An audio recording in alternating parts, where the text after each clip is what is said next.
When I first read the text for this week, I confess that I was a bit scared. I had to wrestle with what I was reading in the text and what I felt drawn to include in this sermon, and the fear that I was going to be too preachy. How do I talk to a faithful group of people and yet call us to something more?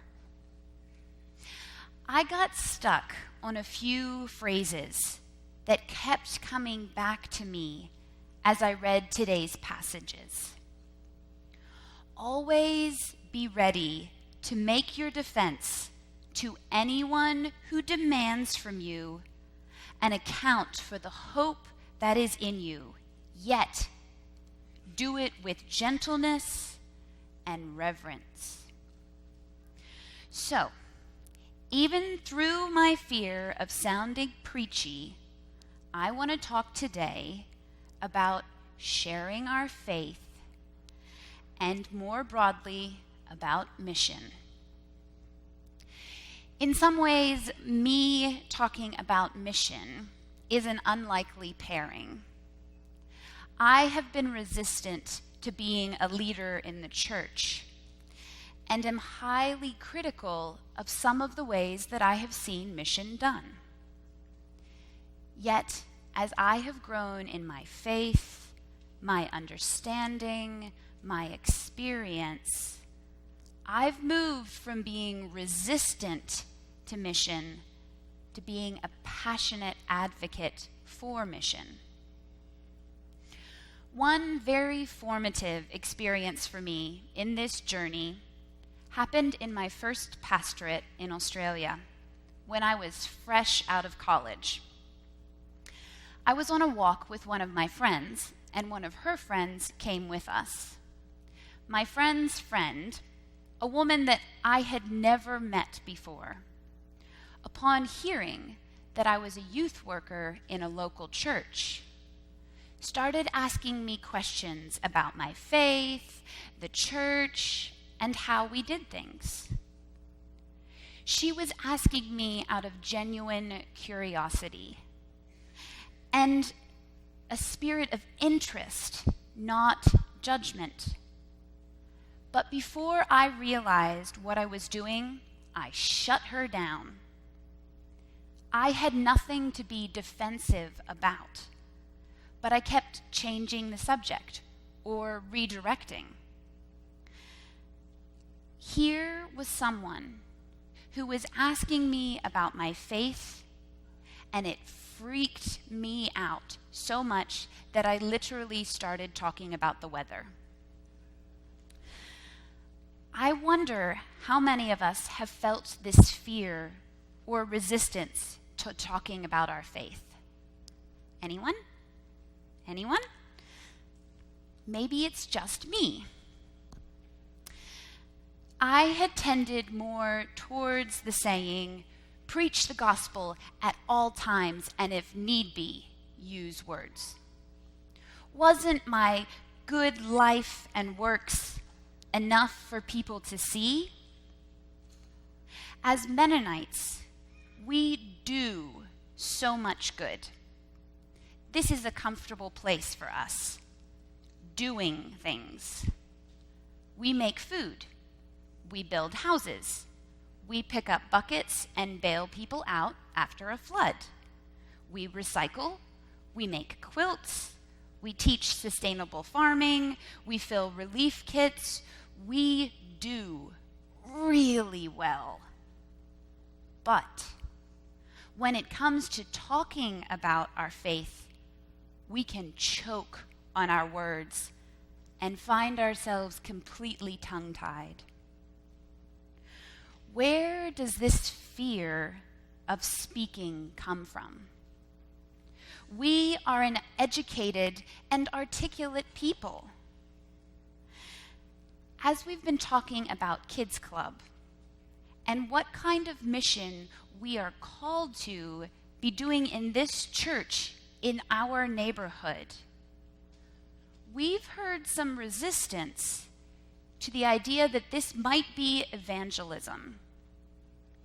So we've had to ask ourselves, why are we scared of evangelism? Is it the history of it?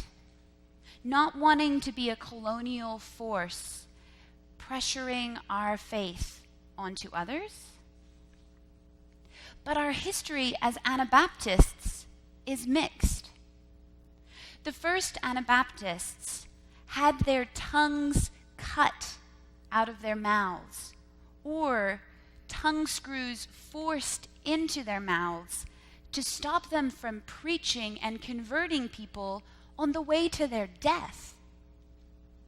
Yet somehow, we went from that to the quiet in the land, not making waves and keeping ourselves separate.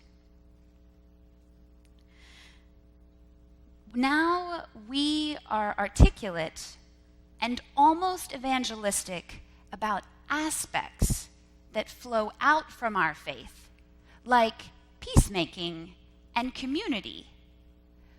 But are we able to speak of the one who put our faith into motion and who grounds all of our actions? I've been trained how to speak about my pacifism and engage people in conversations about social justice and the direct actions that I have taken place in. Yet, I have had very few times and spaces that have invited me to be clear and authentic about my faith in God through Jesus. A dear mentor of mine named Alan Kreider said it this way: "We have been silenced, but not by tongue screws." A few commentaries I looked at reflected on today's passage in this way: we should be prepared to give an answer for our faith, not only in unusual situations, but every day, wherever we are and in whatever we are doing. This is a going beyond lifestyle as a primary form of witness. There is a need for verbal response that engages the outsider in a conversation. This isn't only about reaching the outsider. I see this as an act of our own formation and the work of faith development with one another among us. I know that there are those among us who are skilled, knowledgeable, and would feel at ease about articulating their faith. But I fear that they may be the exception instead of the norm. Do we have places to talk about what is real, life-giving, and hard about our lived-out faith? One thing we trip over here is what I call Christianese. The church has some well-developed vocabulary built up around faith. Some of this language has become burdensome, and it carries some negative connotations. So we get stuck. We start to throw out words or particular expressions of our faith, but we haven't found new, good ways of talking about faith. How can we talk about what feels like God's presence with us here in an active way, transforming, guiding us, and yet not spend half of our time explaining what our language means? This may be more of an issue for a younger generation, but I don't see this as just limited to millennials and Gen Xers. How do we find different or new expressions instead of just being scared of talking about our faith. Another fear that I have often heard about evangelism or mission is that it's not nuanced and becomes formulaic or is a theology of judgment. This is where we need to look at the second part of the verse I kept getting stuck on. We are to speak with respect and gentleness. Or, as one author puts it, we should respect the full personhood of the one who asks. We are to speak out of a deep inner integrity. To be able to do this, we have to know how to talk about our hope. What does faith look like in our context and our life? In the Acts passage, Paul is speaking to the Greeks in Athens. Like Harrisonburg, Athens was a university city. In Paul's eyes, they were strongly shaped both by philosophy, but also by a culture of idol worship. Paul affirms that they are seeking to worship, which is good, but that their worship is misplaced. They are worshiping things and people, and not the one true God who created all of them. While we can look back on this text with eyes of judgment, we need to not jump too quickly to condemn idolatry as a thing just in the past. If we take a good, hard look at where we place our trust, our time, our energy, are we placing our hope in God, the creator of all, or are we more reliant and devoted to the things of this world? In all of our running around and doing, have we lost sight of the one who created us in the first place? If someone were to look around Harrisonburg today, do you think they would see our objects of worship and devotion as the things that we want them to see it as? Now, I don't want us to jump straight to feeling guilty. Guilt is another thing that Mennonites are very good at, sadly. I do want us to think a little bit about suffering. The 1 Peter passage says, even if you do suffer for doing what is right, you will be blessed. So even in all our doing good, we may still suffer. When I read this, and I'm honest with myself, I have to confess that my life is not hard. My life is full, and I, like many around me, wear my busyness like a badge of honor, as if to say, look how important I am, because I have so many things to do. But we do not want to suffer. We avoid it like the plague, and we want our lives to be comfortable. In a few of my sermons so far, I've been scared that I might ruffle some feathers or make people uncomfortable. But when I've gotten positive remarks, I've thought that maybe I'm not pushing hard enough. Should people be comfortable in church? I'm all for welcoming new people and finding ways to make church open, friendly, and yes, comfortable for those who are new or who are unfamiliar. But for those of us who have been here for a while, those who have grown up in the church, do we need to be shaken up a bit? Is church where we should comfort the afflicted and afflict the comfortable? What is our growing edge, and how do we push on it?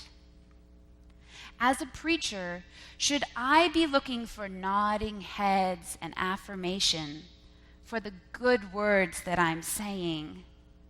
Or should I make people squirm, think, and maybe challenge people enough to change?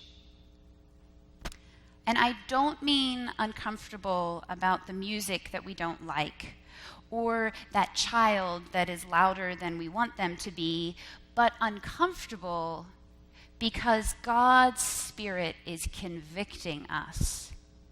And that is some of the language that I was talking about earlier that I'm almost allergic to. But we need to find ways of saying this. We need to still open ourselves to the possibility of God's Spirit coming and shaking us up. And we need to come to church expecting that to happen. But even if you do suffer for doing what is right, you are blessed. These words hearken us back to the Beatitudes. Blessed are you when. Father Greg Boyd says that we should replace the word blessed in the Beatitudes with you are in the right place when. Are we in the right place with our actions, our words, and our worship? Both of our texts today call us to repentance and new life. What is that call in our lives?